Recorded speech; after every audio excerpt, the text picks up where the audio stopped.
आज के संदर्भ में एक बहुचर्चित विषय है समकालीनता। साहित्य के संदर्भ में समकालीनता की चर्चा जोरों पर है, लेकिन समझना चाहिए समकालीनता माने क्या है। कंटेम्पररी लिटरेचर के संदर्भ में इस शब्द का प्रयोग किया जाता है।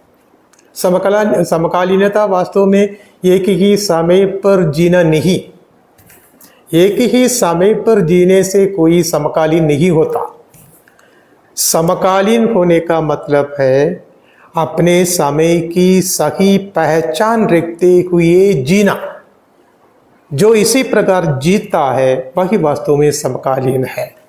समकालीन संदर्भ की विशेषता ये है, समकालीन संदर्भ काफ़ी जटिल है, काफ़ी जटिल है और काफ़ी भीषण है। हमारी चारों ओर एक भयावह स्थिति बनी हुई है। इस भयावह स्थिति को समझते हुए, पहचानते हुए, उसके खिलाफ प्रतिरोध जाहिर करते हुए जो जीतता है वही वास्तव में समकालीन कहने योग्य है।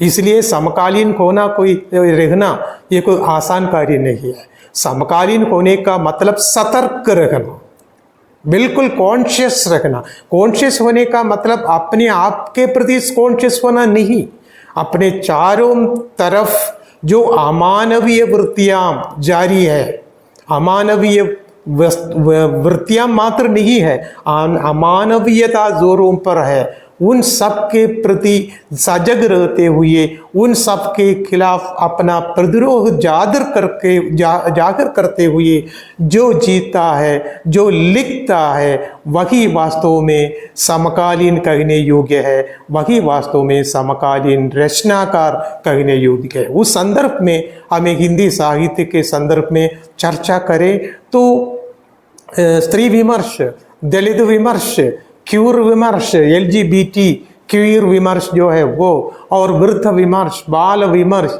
इस प्रकार के अनेक डिस्कोर्स उभर आए हैं।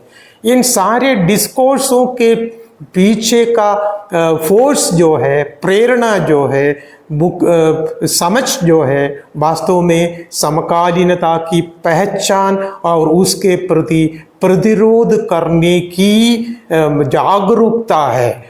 और जो इस प्रकार जागरूक रहता है, जो इस प्रकार सचेत रहता है, सतर्क रहता है और अपने आसपास की अमानवीयता की भीषणता को पहचानते हुए उसके खिलाफ अपना प्रतिरोध जाहिर करता है, वही वास्तव में समकालीन कहने योग्य है। इसलिए प्रत्येक समकालीन साहित्य, प्रत्येक समकालीन विमर्श वास्तव में पहचान और प्रतिरोध का साहित्य बनता है।